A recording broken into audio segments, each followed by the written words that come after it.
హనుమాన్ చాలీసాలో దాగి ఉన్న 40 విజయ రహస్యాలు. ఇది తెలిస్తే మీ జీవితం మారిపోతుంది. అందరికీ నమస్కారం. ది పురాణిక్ పాత్ ఛానల్ వీక్షకులకు స్వాగతం. ప్రతిరోజూ ఉదయం నిద్రలేవగానే కోట్లాది మంది హిందువులు అత్యంత భక్తి శ్రద్ధలతో పఠించే మహామంత్రం హనుమాన్ చాలీసా. కష్టాలు వచ్చినప్పుడు లేదా చీకట్లో ఒంటరిగా నడుస్తున్నప్పుడు తెలియని భయం వేస్తే మన నోటి వెంట అప్రయత్నంగా వచ్చే పేరు బజరంగబలి. అయితే హనుమాన్ చాలీసాను కేవలం ఒక దేవుడి స్తోత్రంగానో పూజ గదికే పరిమితమైన ప్రార్థనగానో చాలామంది భావిస్తారు. కానీ వాస్తవానికి అందులో ఒక సామాన్యుడిని అసామాన్యుడిగా మార్చే అద్భుతమైన వ్యక్తిత్వ వికాస పాఠాలు ఉన్నాయని మీకు తెలుసా? అవును.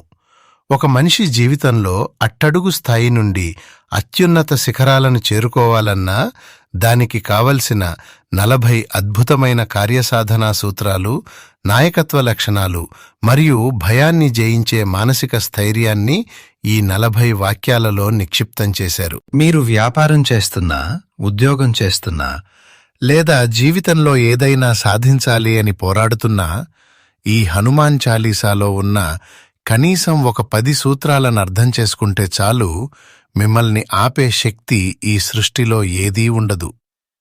వేలకు వేలు ఖర్చు పెట్టి వ్యక్తిత్వ వికాస తరగతులకు వెళ్లాల్సిన పని అసలే లేదు. ఈరోజు మన వీడియోలో ప్రతి మనిషి ఖచ్చితంగా తెలుసుకోవాల్సిన ఆ విజయ రహస్యాలను, నేటి యువతకు హనుమాన్ చాలీసా నేర్పించే జీవన పాఠాలను ఇప్పుడు మనం ఈ వీడియోలో వివరంగా తెలుసుకుందాం. ఈ అద్భుతమైన ప్రయాణానికి సిద్ధంగా ఉండండి. ఎక్కడా స్కిప్ చేయకుండా చివరి వరకు చూడండి. మొదటిగా మనం హనుమంతుడు అనగానే రామభక్తుడు, మహాబలశాలి అనుకుంటాం. కానీ గోస్వామి తులసీదాస్ గారు మొదటి శ్లోకంలోనే ఆయన్ని జ్ఞానగుణసాగర అని వర్ణించారు. దీని అర్థం ఏమిటంటే, బలం ఎవరికైనా ఉండొచ్చు, కాని ఆ బలాన్ని సరైన దారిలో ఎలా వాడాలో తెలిసిన జ్ఞానం మరియు సుగుణాలు ఉంటేనే అతను నిజమైన నాయకుడవుతాడు. అంటే కేవలం కండబలం పెంచుకుంటే సరిపోదు, బుద్ధిబలాన్ని కూడా పెంచుకోవాలని ఇది నేర్పుతుంది. ఈ బుద్ధిబలంతో పాటే ఆంజనేయస్వామికి సాటిలేని కండబలం కూడా ఉందని చెప్పడానికి అతులిత బలధామ అని కీర్తించారు. అయితే ఇక్కడే ఆయన గొప్పతనం ఉంది. లంకలోకి ప్రవేశించి రావణుడి నిండు సభలో ఉన్నప్పుడు ఆయన తలుచుకుంటే క్షణాల్లో రావణుణ్ణి మట్టుబెట్టగలడు. కాని ఆయన ఏ రోజు తన బలాన్ని చూసుకుని విర్రవీగలేదు. పైగా నేను కేవలం రాముడి బంటును అని ఎంతో వినయంగా తనను తాను పరిచయం చేసుకున్నాడు. దీన్ని బట్టి మనం నేర్చుకోవాల్సింది ఏమిటంటే, జీవితంలో మనం ఎన్ని కోట్లు సంపాదించినా, ఎంత పెద్ద పదవిలో ఉన్నా సరే, నేనే గొప్ప అనే అహంకారాన్ని పక్కనపెట్టి మన మూలాలను మర్చిపోకుండా ఒదిగి ఉండటమే అసలైన గొప్పతనం అని ఈ వాక్యం మనకు కళ్లకు కట్టినట్లు చెబుతోంది. ఇకపోతే ఈ కాలంలో అందరికీ ఉన్న పెద్ద సమస్య మానసిక ఒత్తిడి, మితిమీరిన ఆలోచనలు. మన బుర్రలో ఎప్పుడూ ఏదో ఒక చెడు ఆలోచన తిరుగుతూనే ఉంటుంది. సరిగ్గా ఇక్కడే ఆంజనేయస్వామిని ఆరాధిస్తే మన మనసులో ఉన్న ఆ చెత్త నశించిపోయి అద్భుతమైన మంచి ఆలోచనలు వస్తాయని కుమతి నివార సుమతికే సంగి అనే వాక్యం ద్వారా తెలియజేశారు. దీని ద్వారా శారీరక దృఢత్వంతో పాటు మానసిక ప్రశాంతత కూడా అత్యంత ముఖ్యమే అని అర్థమవుతోంది కదా. అయితే కేవలం మానసిక ప్రశాంతతే కాదు, బాహ్య ప్రవర్తన కూడా ఎలా ఉండాలో చెబుతూ కంచనవరణ విరాజ సువేశ అంటూ ఆయన అలంకరణను వర్ణించారు. ఎందుకంటే మనకు ఎంత నైపుణ్యం ఉన్నా సరే, నలుగురిలోకి వెళ్ళినప్పుడు మన వేషధారణ, మనం కనబడే తీరు, మాట్లాడే విధానం చాలా బాగుండాలి. ఉదాహరణకు హనుమంతుడు శ్రీరాముణ్ణి కలవడానికి వెళ్ళినప్పుడు ఒక సాధారణ కోతిలా కాకుండా గొప్ప పండితుడి రూపంలో వెళ్లి రామలక్ష్మణులను ఆకట్టుకున్నాడు. కాబట్టి మన ప్రవర్తన హుందాగా ఉంటేనే లోకం మనల్ని గౌరవిస్తుందని గ్రహించాలి. నలుగురిలో గౌరవం పొందడంతో పాటు ఏదైనా ఒక బాధ్యతను తీసుకోవడంలో ఆంజనేయుణ్ణి మించినవారు లేరు. ఎవరైనా ఒక పని చెబితే చేద్దాంలే అని బద్ధకంగా ఉండకుండా రామకార్యం అనగానే అందరికంటే ముందు ఉత్సాహంగా దూకాడు. నిజానికి ఏ పనినైనా ఉత్సాహంగా ముందే గ్రహించి చేయటాన్నే కార్యశూరత్వం అంటారు. పనికోసం ఎప్పుడూ సిద్ధంగా ఉండే ఆ లక్షణాన్నే రామ కాజ కరివేకో ఆతుర అన్నారు. ఇలా ఉత్సాహంగా పనిచేయటమే కాకుండా పరిస్థితులకు తగ్గట్టుగా మనల్ని మనం మార్చుకోవటం కూడా చాలా ముఖ్యం.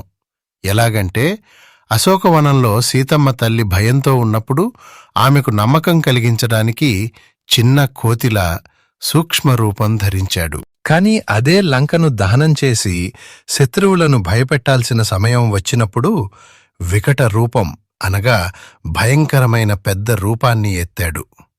దీని ద్వారా మనం నేర్చుకోవాల్సింది ఏమిటంటే మన ఇంట్లో వాళ్ళ దగ్గర, ప్రేమించే వాళ్ళ దగ్గర ఎంత తగ్గి ఉండాలో బయట ప్రపంచంలో ఆటంకాలు వచ్చినప్పుడు అంతే విశ్వరూపం చూపించి విజయం సాధించాలని ఈ అనుకూలత లక్షణం స్పష్టం చేస్తోంది.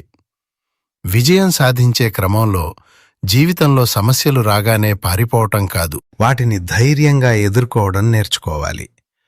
చూడండి, రామకార్యం కోసం లంకకు వెళ్లే దారిలో సముద్రం అడ్డువచ్చింది. ఎంతోమంది రాక్షసులు అడ్డువచ్చారు. కాని ఆయన దేనికి భయపడకుండా తన అంతిమ లక్ష్యాన్ని విజయవంతంగా పూర్తి చేశాడు. దీన్నే మనం అచంచలమైన ఏకాగ్రత అంటాం. ఇక ఈ ఏకాగ్రతతో పాటే అత్యవసర పరిస్థితుల్లో ఎలా స్పందించాలో హనుమంతుణ్ణి చూసి ఖచ్చితంగా నేర్చుకోవాలి. ఒకసారి గుర్తు చేసుకోండి, యుద్ధంలో లక్ష్మణుడు స్పృహ తప్పి పడిపోయినప్పుడు వైద్యుడు చెప్పిన సంజీవని మొక్క ఆయనకు దొరకలేదు. అప్పుడు నాకు దొరకలేదండి అని కుంటి సాకులు చెప్పి చేతులు దులుపుకోలేదు. దానికి బదులుగా ఏకంగా ఆ సంజీవని ఉన్న పర్వతాన్నే పెకలించుకుని వచ్చి లక్ష్మణుడి ప్రాణాలు కాపాడాడు. ఇలా విపత్కర పరిస్థితుల్లో విభిన్నంగా ఆలోచించి సమస్యను పరిష్కరించే వ్యక్తులను ఎవరైనా సరే గుండెల్లో పెట్టుకుంటారు. సరిగ్గా అందుకే సాక్షాత్తు శ్రీరాముడు ఆయనను కౌగిలించుకుని నువ్వు నా సొంత తమ్ముడు భరతుడితో సమానం అని ప్రశంసించాడు. దీన్ని బట్టి మనకు అర్థమయ్యేదేంటంటే మనం నిస్వార్థంగా పనిచేస్తే మన గుర్తింపును ఈ సృష్టిలో ఎవరూ ఆపలేరు. ఈ ప్రపంచంలో డబ్బు, అధికారం ఉంటే ఏదైనా చేయొచ్చు అనుకోవడం చాలా పొరపాటు. ఎందుకంటే మృత్యువుకు రాజైన యముడు, సిరి సంపదలకు అధిపతి అయిన కుబేరుడు కూడా నీ భక్తి ముందు తలవంచాల్సిందే అని యమ కుబేర దిగపాల జహాంతే అనే లైన్లో స్పష్టంగా చెప్పారు. దీని అంతరార్థం ఏమిటంటే ఒక స్వచ్ఛమైన నడవడికను ఈ ప్రపంచంలో ఏ శక్తి కొనలేదు, భయపెట్టలేదు. అంతేకాకుండా కేవలం మన బలం చూసుకోవటమే కాదు, ఎవరైనా ఆపదలో ఉన్నప్పుడు వారికి సరైన దారి చూపించటమంటే మార్గదర్శకత్వం అనేది కూడా ఒక గొప్ప నాయకుడి లక్షణమే. ఉదాహరణకు అన్న వాలి భయంతో ప్రాణాలు అరచేతిలో పెట్టుకుని దాక్కున్న సుగ్రీవుడికి రాముడితో స్నేహం కలిపి ఆయనకు రాజ్యాన్ని తిరిగి ఇప్పించాడు. అలాగే శత్రుపక్షంలో ఉన్నా సరే ధర్మం వైపు ఉన్న విభీషణుణ్ణి గుర్తించి ఆయనకు సరైన సలహా ఇచ్చి లంకాధిపతిని చేశాడు. ఇలా నలుగురికి సాయపడితే ఆ కీర్తి ఎప్పటికీ నిలిచిపోతుంది. సాధారణంగా మన జీవితంలో ఎన్నో ఆటంకాలు వస్తుంటాయి. కొన్నిసార్లైతే ఇక అంతా అయిపోయింది, ఈ కష్టాల నుండి బయటపడలేమో అనిపిస్తుంది. కాని సరిగ్గా అప్పుడే మన బాధ్యతను ఒక ఆయుధంగా మలుచుకుని మనపై మనకు నమ్మకం ఉంటే ఎంతటి కష్టమైన పనులైనా సరే సునాయాసంగా పూర్తి చేయవచ్చని దుర్గమ కాజ జగతకే జేతే అనే శ్లోకం మనకు ఒక గొప్ప ధైర్యాన్నిస్తుంది. అయితే ఈ రోజుల్లో యువతకు ఉన్న అతిపెద్ద భయం భవిష్యత్తు గురించి. కానీ గుర్తుంచుకోండి, ఎక్కడైతే దైవిక శక్తి ఉంటుందో అక్కడ దుష్టశక్తులకు అనగా భూత పిశాచాలకు చోటు ఉండదు. అంటే మనమీద మనకు నమ్మకం ఉంటే నిరాశ, ఆందోళన లాంటి మానసిక పిశాచాలు మన దరిదాపుల్లోకి కూడా రావు. మరి అదెలా సాధ్యం అంటే మన మనసు, మనం మాట్లాడే మాట, చేసే పని ఈ మూడు ఒకటే అయినప్పుడు, అంటే త్రికరణ శుద్ధిగా ఉన్నప్పుడు ఏ కష్టమొచ్చినా దేవుడు మనల్ని కాపాడతాడు అనడానికి మన క్రమవచన ధ్యాన జోలావై అనే శ్లోకమే అతిపెద్ద ఉదాహరణ. ఇక మరొక ముఖ్యమైన విషయం ఏమిటంటే, మనం ఎంత గొప్ప స్థాయికి ఎదిగినా సరే మన గురువుల పట్ల, మనం పనిచేసే సంస్థ పట్ల వినయం, నిబద్ధత కలిగి ఉండాలి. ఎందుకంటే ఎన్ని శక్తులు ఉన్నా నేను రామదాసుడిని మాత్రమే అని ఆయన అన్నాడు కాబట్టే చిరంజీవి అయ్యాడు. మరోవైపు 100 రకాల దేవుళ్ల చుట్టూ 100 రకాల కోరికలతో గందరగోళం చెందటం కంటే పూర్తి ఏకాగ్రతతో ఒక్క హనుమంతుని నమ్ముకుంటే చాలు. ఔర దేవతా చిత్తన ధరయి అన్నట్లుగా ఆయన మనకు కావాల్సిన బలం, ధైర్యం అన్నీ ఇస్తాడు. ఇలాంటి ఏకాగ్రతతో ఏదైనా ఒక పని మొదలుపెట్టినప్పుడు నా వల్ల అవుతుందో లేదో అనే అనుమానం అసలు ఉండకూడదు. ఎందుకంటే ఈ హనుమాన్ చాలీసాను ఎవరైతే నమ్మకంతో, ఒక క్రమశిక్షణతో 100 సార్లు పఠిస్తారో వాళ్ల పనులు 100% విజయవంతమవుతాయి అనడానికి సాక్షాత్తు ఆ పరమశివుడే అభయం ఇస్తున్నాడని హోయ సిద్ధి సాఖి గౌరీస అనే శ్లోకంలో తులసీదాస్ గారు ఎంతో గొప్పగా చెప్పారు. ఇవన్నీ తెలుసుకున్న తర్వాత మనం కూడా డబ్బు, హోదాల కంటే మనసులో మంచి ఆలోచనలు, ప్రశాంతత ఉండటమే నిజమైన ఆస్తి అని తెలుసుకోవాలి. అందుకే నా హృదయంలోనే నువ్వు రామలక్ష్మణ సీతా సమేతంగా నివాసముండు తండ్రి అని ఆయన్ని వేడుకోవాలి. చూశారు కదా, హనుమాన్ చాలీసా అనేది కేవలం గుడిలో కళ్ళు మూసుకుని చదివే ప్రార్థన మాత్రమే కాదు.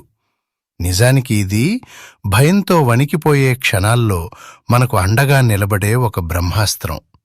అలాగే దారి కనిపించని చీకట్లో మనకు దారి చూపే ఒక అద్భుతమైన దిక్సూచి. ఈ 40 శ్లోకాల్లో ఉన్న ఒక్క పాఠాన్ని మనం మన నిజ జీవితంలో ఆచరించినా సరే మన విజయాన్ని ఏ శక్తి ఆపలేదు. తులసీదాస్ గారు వెలిగించిన ఈ అక్షర జ్యోతి ఈరోజు మీ జీవితాల్లో ఉన్న కష్టాల చీకట్లను కూడా ఖచ్చితంగా పారద్రోలుతుంది. ఈ వీడియో మీకు నచ్చితే, మీలో ఒక కొత్త స్ఫూర్తిని నింపి ఉంటే దయచేసి ఒక లైక్ కొట్టి మీ బంధుమిత్రులకు ఖచ్చితంగా షేర్ చేయండి. ఇలాంటి మరెన్నో అద్భుతమైన ధార్మిక రహస్యాల కోసం మన ది పురాణిక్ పాత్ ఛానల్ని వెంటనే సబ్స్క్రైబ్ చేసుకోండి. కింద కామెంట్స్లో అందరూ మనస్ఫూర్తిగా జై భజరంగబలి లేదా జై శ్రీరామ్ అని కామెంట్ చేయటం మర్చిపోకండి. ధన్యవాదములు.